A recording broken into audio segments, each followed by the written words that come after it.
Et je pense que les dimanches passés, le pasteur nous a parlé sur la sainte doctrine, mais beaucoup plus sur cette doctrine qui se répand, la doctrine des démons, comme il a dit bien.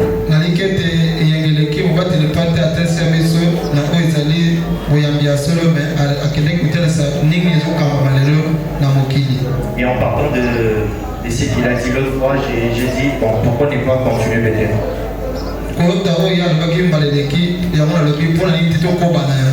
Il a touché quelques points qui m'ont vraiment frappé et par là, on va essayer de parler, d'aborder ça dans quelques minutes.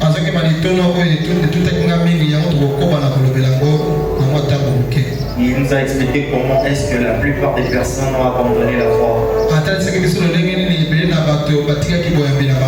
et qui ont été autrefois des modèles, mais ils ont abandonné la foi. Ils ont enseigné de la part du Seigneur, mais aujourd'hui ils ne sont plus dans la sainte doctrine.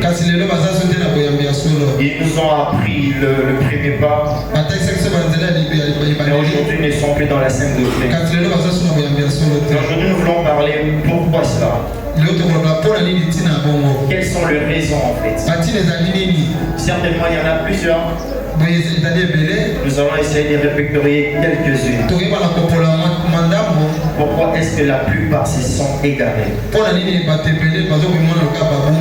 Et je nous propose 3 points qui feront l'objet de cet enseignement.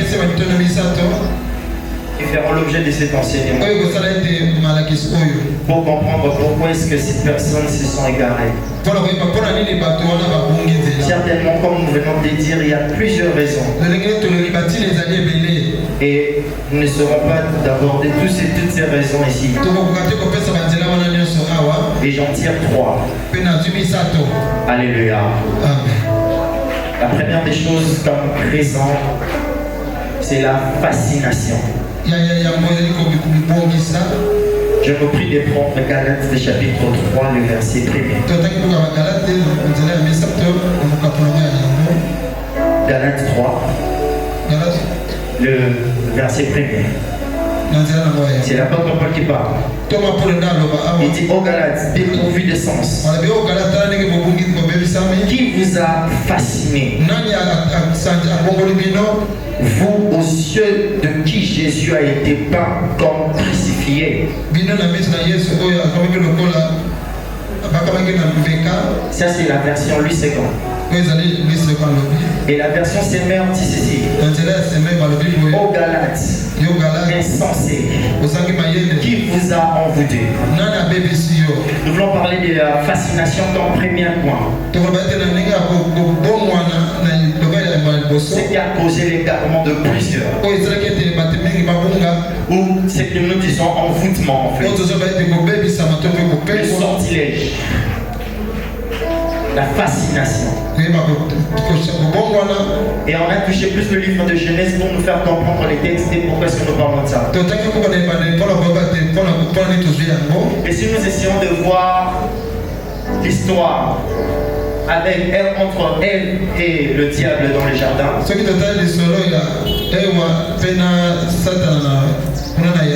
nous allons comprendre plus ce que nous voulons dire en fait. Pourquoi la fascination? Et qu'est-ce qui s'est passé? La Bible dit que les serpents étaient le plus rusé des animaux des champs. Il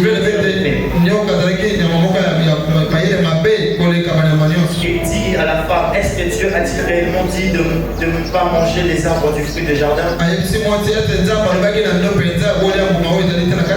Et la femme dit non. Dieu a dit de tout manger, mais sauf le fruit qui est, l'arbre plutôt qui est au milieu du jardin. Et le serpent dit ceci. Il dit non. Dieu sait le jour où vous en mangerez. Je répète, le jour où vous en mangerez. Vos yeux s'ouvriront et vous deviendrez comme des dieux, connaissant le bien et le mal. Et la femme lui mangeait, elle donna à son mari. Et nous connaissons la suite, on en parlera. Et c'est ce qu'on appelle la fascination ou l'envoûtement. C'est quoi donc la fascination? C'est le fait d'être dans une bonne voie, être dans une voie qui est juste et s'égarer sur cette voie. S'égarer sur cette voie. Et tu empruntes une autre voie, tout en voyant la première voie mauvaise que celle d'une nouvelle voie. Et je vais expliquer clairement. C'est-à-dire égarer dans la voie sur laquelle tu étais et tu te retrouves sur une autre voie et tu commences à voir la seconde voie meilleure que la première. Et c'est ce que le diable a eu à faire avec Ève. C'est de changer les camps de Ève, de voir autrement la pensée, de la faire sortir de la voie de Dieu pour la mener à sa propre. Et c'est ce qu'on appelle la fascination. Elle commence à préférer à manger l'arbre du fruit interdit. Et c'est ce que le diable a fait, cela ne s'est pas fait qu'avec elle. Et il a même égaré, comme la Bible dit, un tiers d'anges de Dieu. Les anges de Dieu qui adoraient Dieu ont été séduits. Ils ont quitté la gloire de Dieu pour servir les diables. Et c'est ce qu'on appelle la fascination. Il a fait cela par la séduction. Et bien aimé dans le Seigneur, faisons très attention. Parce que le diable peut séduire encore. On prend des nouvelles décisions. Croyons que ces décisions sont bonnes. On a quitté des bonnes décisions pour s'attacher à des mauvaises décisions. Et on reste ferme, accroché à ces décisions. Et le diable est capable de le faire. En nous poussant à aller vers d'autres actes. Des actes qui ne sont pas dignes de Dieu. Et nous commençons à les défendre. Et le modérateur de la fois dernière l'a dit. Des gens qui nous ont édifiés par leurs chansons.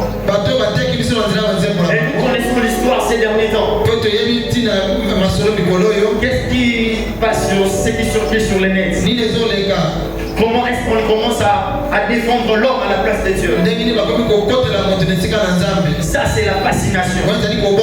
De quitter là où tu étais sur la bonne voie et d'emprunter un autre chemin, de les défendre à tout prix. Et le diable a cette capacité de le faire par la séduction. Et qu'est-ce qu'il fait? Il dit à la femme, est-ce que Dieu a-t-il réellement dit? Et la femme répond, Dieu a dit, nous mangerons tout le fruit de l'arbre du jardin, sauf celui qui est au milieu. Mais il dit, non, Dieu ne l'a pas dit. Dieu sait que le jour où vous en mangerez, vos yeux s'ouvriront et vous serez semblables à Dieu. Mais nous connaissons une chose. Lorsque les yeux s'ouvrent, c'est pour découvrir. En d'autres termes, le diable leur pousse à découvrir ce qui était caché de la terre. Il y a des choses dans lesquelles Dieu nous révèle, mais il y a des choses qui restent secrètes. Et si ces choses restent secrètes, ça devient comme des interdits. Et Dieu nous défend de le toucher. En d'autres termes, le diable veut faire à la femme de toucher ce qui est interdit. Et certainement Dieu vous cache quelque chose. Et si vous mangez, vous allez découvrir ce que Dieu vous cache. Vous allez découvrir peut-être le bienfait. Et il ne s'arrête pas là. Il dit vous allez devenir comme des dieux, semblables à Dieu, connaissant le bien et le mal. En d'autres termes, il pousse l'homme à vivre dans une liberté, dépendant de lui-même, loin de la volonté de Dieu. Et la femme fait quoi? Elle prend le fruit, elle mange. Alléluia. Au lieu qu'il découvre, oui, elle donne à son mari. Au lieu qu'il découvre ce que le diable leur proposé, mais la Bible dit qu'il découvre leur nudité. Ils ont compris qu'ils étaient nus. Mais alors que depuis longtemps la Bible dit que l'homme et la femme étaient nus, ils avaient pas menti. Qu'est-ce que ça signifie? Ils ont compris qu'ils ont perdu quelque chose. Parce que la grâce de Dieu était, ou la présence de Dieu était leur force. La présence de Dieu était leur sécurité. Et après avoir mangé, ils ont compris qu'ils étaient nus. Et bien aimés, faisons attention. De gagner tout, mais pour perdre ce qu'on appelle la présence de Dieu. Tu peux gagner la gloire, tu peux gagner la connaissance, mais si c'est pour une perte de la présence de Dieu, ça peut être déchet. Ils ont mangé, mais pour perdre Dieu. Ils ont mangé pour se séparer de la gloire de Dieu. Et prévenez qu'ils sont allés se cacher. Ils ont fait de fer pour cacher leur nudité, pour qu'ils ne se voient pas nus. Mais il y a une chose, le feu ne peut pas cacher la nudité ou la honte. C'est comme une personne à qui la présence de Dieu n'y habite plus, se cache dans l'église par des prières. La chose qui peut te faire amener, c'est la dépendance. Et Dieu te donne l'opportunité. Ce n'est pas parce que tu pries ou tu cherches à ce que ta conscience soit apaisée. Le frère représente comme s'il cherchait à compenser quelque chose de la perte dont ils ont connu. Et faisons attention et gagner les choses et d'en perdre la présence. Beaucoup se sont égarés en cherchant de gagner une chose. Parce que les départs, ils ont été fascinés. Ils ont été égarés pour une raison quelconque. Et à cause de la chose dont ils préfèrent, ils ont perdu la présence de Dieu. Mais regardez la présence de Dieu. Et de tout avoir. Alléluia. Est-ce qu'on peut balancer la main? Mieux vaut tout perdre pour la gloire de Dieu. C'est comme à la croix Jésus. On l'a frappé. On l'a déshabillé. Mais c'est lui qui est frappé. C'est lui qui a tout perdu. C'est celui qui est élevé. C'est celui que Dieu a glorifié. Parce que la vraie gloire n'est pas celle que le sang donne, mais celle que Dieu nous donne. On peut tout avoir. Si nous manquons Dieu, nous sommes dans une perte totale. Et cela ne s'est pas arrêté là. La femme est allée loin. Elle prit le fruit, elle donna à son mari. Ils ont mangé, ils ont connu qu'ils étaient nus. C'est le commencement de tout. Ils ont quitté la présence de Dieu pour une autre présence. Ils ont quitté la sémence de Dieu pour une autre sémence. Parce que dans Genèse, au début nous venons de dire, Dieu dit, créons l'homme à notre image et à notre ressemblance. C'est quoi la pensée pensée de Dieu, quand Dieu commencera à perpétuer la terre, la descendance de Dieu d'Adam soit à l'image et à la ressemblance de Dieu. Et maintenant ils ont quitté la présence de Dieu. La descendance de l'homme commence à être à l'image et à la ressemblance de la nature du péché. Et l'homme commence à perpétuer cette nature. Et c'est ce qu'on appelle le lien. Ils sont liés à une autre sémence. Ils sont liés à une autre chose. Alléluia. Et une chose, Dieu prononce la condamnation. Et il maudit l'homme et la femme. Parce que la condamnation, c'est quoi? C'est déterminer que tu es coupable. Mais pour déterminer que tu es coupable, il faut qu'il y ait une punition qui en suive. Et cette malédiction, c'était la punition de Dieu. On ne peut pas ôter la malédiction par la prière. La malédiction est ôtée par une seule voie. La personne qui se charge de prendre sur lui cette malédiction. Cette condamnation commence à peser sur lui. En fait, que toi tu deviennes libre aux yeux de Dieu. Et pour que tu deviennes libre aux yeux de Dieu, on te demande simplement de reconnaître que la personne a pris ta place. Et cette personne, c'est Jésus. Pour dire les liens sont coupés à partir où Jésus est mort à la croix pour nous. C'est pourquoi l'apôtre Paul dit il n'y a plus aucune condamnation pour ceux qui sont en Christ. Les liens n'existent plus. Les malédictions ne sont plus. Les voies du malin ne sont plus. La sémence du diable n'y est plus. À moins que tu donnes ta vie à Jésus. Mais le pire, si tu ne donnes pas ta vie à Christ, tu seras encore sous le lien de la malédiction, sous la réclamation du diable. Tu vas produire cette sémence-là. Parce qu'il y a une chose, une parenthèse. Je crois qu'il y a certains caractères de nous manifestants.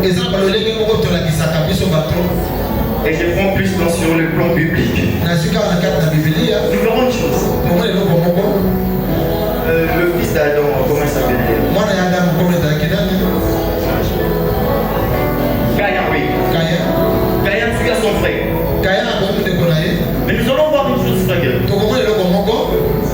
Il était meurtrier. Mais jamais Adam n'a été meurtrier.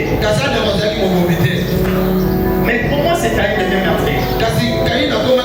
Mais parce qu'en lui, il y a la sémence du diable. Cela veut dire quoi? Comme Adam était la source, il a essayé de transmettre cette sémence aussi à ses fils. Il y a des certaines sémences, quand tu es la source, ça ne va pas se transmettre toutes ces sémences en toi. Certaines vont descendre à ta descendance. Et ne faut pas dire non, ton père n'était pas comme ça ou ta mère. Ça n'a rien à voir avec le comportement manifesté. Du fait que lui devient la source, du fait qu'il devient la source, non, la personne qui devient la source de paix. Même l'une de ces sémences vont se manifester en toi. Non, bien même ça ne s'est pas manifesté en lui. Et c'est ça le lien. Et Christ a ôté cela. Tu peux sortir d'une ligne pareille où il y avait cette malédiction. Mais si tu crois en Jésus, et si tu marches dans sa voie, ces liens ne peuvent plus se continuer sur la fascination. Le diable a fait quitter elle la voie de Dieu pour une autre. Et bien aimé, faisons attention, ça peut et quitter la voie de Dieu pour embrasser notre voie. Et on commence à voir cette voie meilleure. Non, ça c'est une bonne voie. Non, je défends ça. Pourquoi pas ça? Vous exagérez aussi. Nous venons de l'écouter. Des chants qui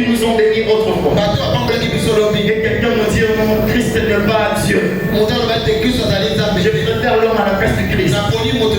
La fascination. Paul dit, oh Galates, qui vous a séduit? Qui vous a fasciné?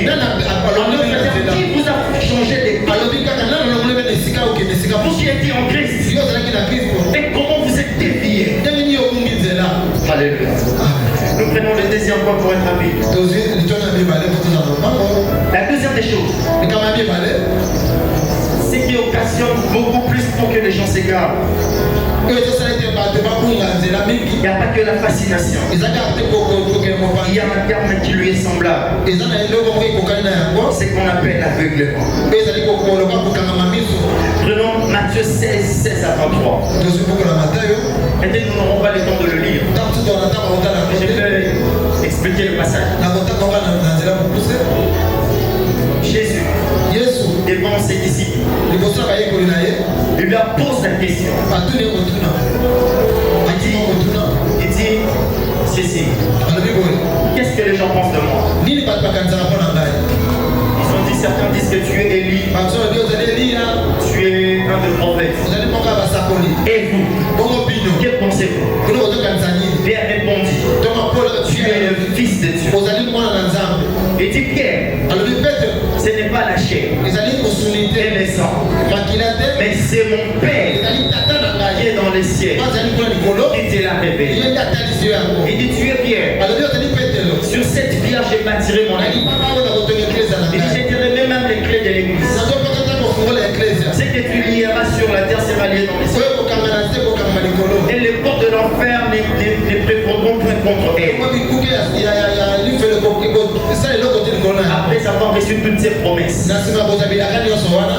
Jésus commença à leur dire comment est-ce qu'il devait mourir. La même personne, Pierre, lui qui a été révélé de Dieu, lui à qui on a remis les clés de l'église, il dit à Jésus, non, il n'est pas dit que toi tu meurs. Que Dieu te parle de la mort. Et Christ le regarde. Il dit, arrière de moi Satan. Tu mets un scandale. Dieu pour moi un scandale. Le Pierre qui a été révélé. Un moment il a été aveuglé. Parce que l'aveuglement c'est quoi? C'est aussi un égarement. Aller sur une autre voie. Mais tout en croyant que tu es toujours dans la première voie. Mais tu étais déjà dévié. Pierre était déjà dévié.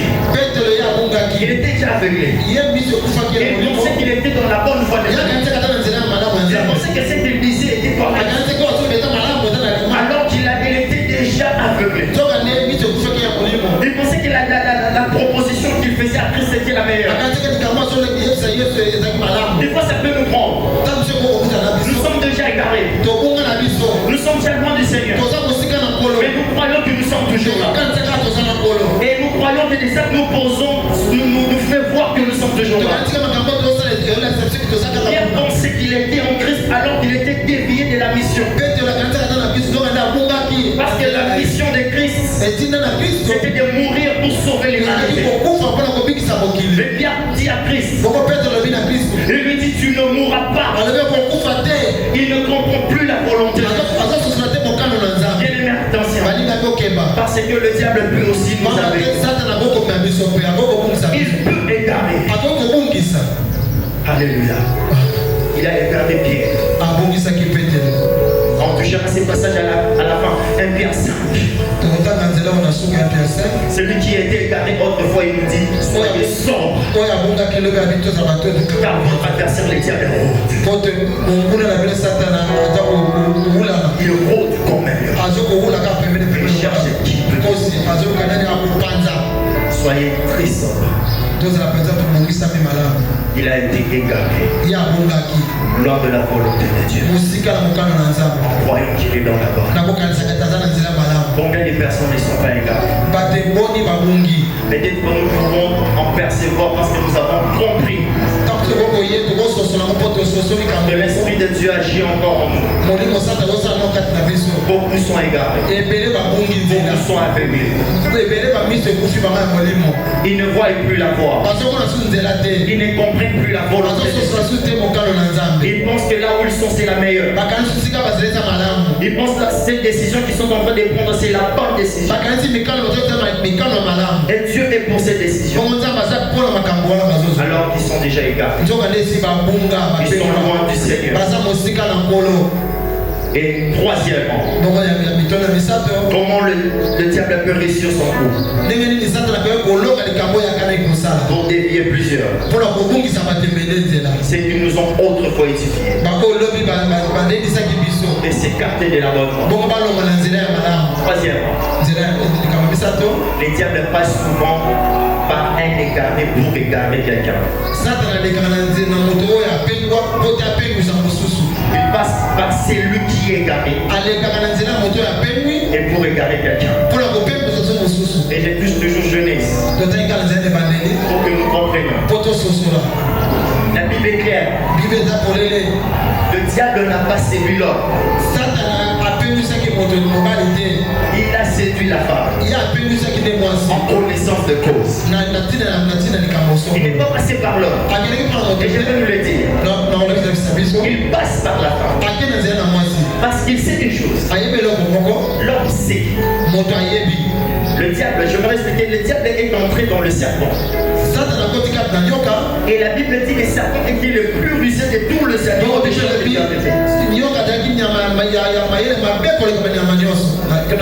ce n'est pas que Dieu a créé les serpents rusés. Le diable commençait, le serpent plutôt naturel, il commençait à développer la ruse. Mais une chose, tout ce qui a de l'existence ou respire a la capacité de faire un choix, a la capacité de décider. Le diable entre par les serpents parce que les serpents commençaient à devenir rusés, plus rusés que ça. Et à danser. Parce que c'est lui qui nomma tous les animaux. Alors que la nomination s'est désignée. Et Adam, une des raisons qu'il parvenait à désigner, c'est à cause du caractère que manifestait l'animal. Il voit un certain comportement sur l'animal, il attribue un nom. Donc serpent est serpent à cause de sa ruse. Lion est lion à cause de ce qu'il est en fait. Et le diable sait. Et serpent est serpent à cause de sa ruse. Je ne passerai pas par l'homme. Parce que l'homme connaît déjà la ruse. Je passe par la femme. Peut-être la femme ne connaît pas. Et comme je le dis, le diable égare par celui qui est égaré aussi. Il veut égarer quelqu'un par celui qui est égaré. La femme était égarée. Séduite. Elle prie le fruit. Elle donne à son mari. Je me suis posé la question, comment ce l'homme n'a pas pu réfléchir? C'est difficile. Comment la femme n'a pas refusé? Comment l'homme n'a pas refusé? Il y a une chose, comme nous venons de le dire, Dieu a créé l'homme et la femme avant de créer la femme. La Bible dit, l'homme nomma tous les animaux de champ. Comme la femme est la confidence de l'homme. Et la femme collabore avec l'homme. Je passerai par là. À cause de cette collaboration, l'homme va se tromper. Et il va se référer à la collaboration. Il va voir simplement la collaboration. Et certainement il mangera.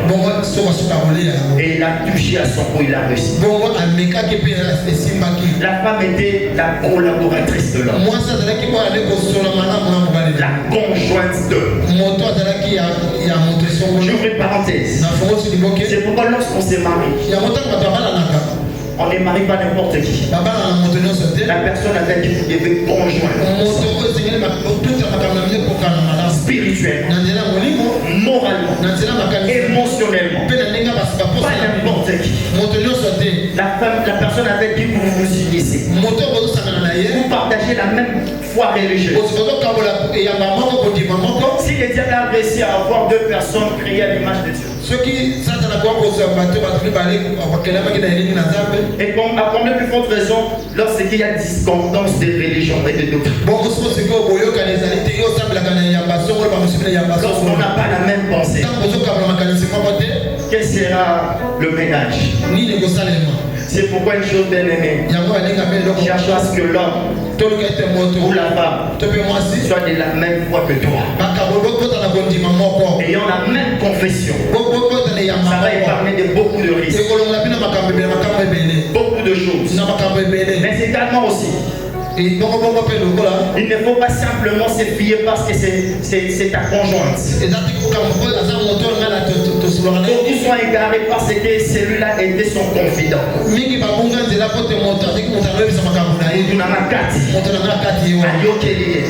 Et il s'est égaré. Il est déjà égaré.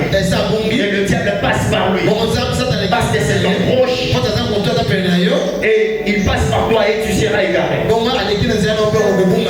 L'apôtre Pierre dit soyez sobres. Même si c'est ta conjointe, même si c'est ta personne avec qui tu te confies, il faut toujours veiller. Et je prie une chose, le mari, initier le femme à servir Dieu. Servir Dieu ensemble, dans l'unité. Femme, pousse le mari à servir Dieu ensemble. J'ai toujours aimé ces passages entre Séphora et Moïse. Séphora qui était la fille d'un homme qui était sacrificateur de Madian. Mais lorsque Moïse l'épousa, Dieu donne la mission à Moïse. Il dit à Moïse d'aller libérer le peuple. C'est-à-dire de sortir de Madian pour aller en Égypte. La Bible dit, il prit Séphora et les enfants. Marie, faisons participer, faites participer vos femmes au service du vin. Priez ensemble en couple. Lisez la Bible ensemble. Un moment, Moïse est dormi. La Bible dit Dieu voulut tuer Moïse. Si Séphora n'était pas là, qu'est-ce que ça allait arriver? Qu'est-ce qu'il allait arriver? Moïse l'a fait participer dans l'œuvre. Prenons en conscience. Le vrai combat, c'est le combat de la foi. Le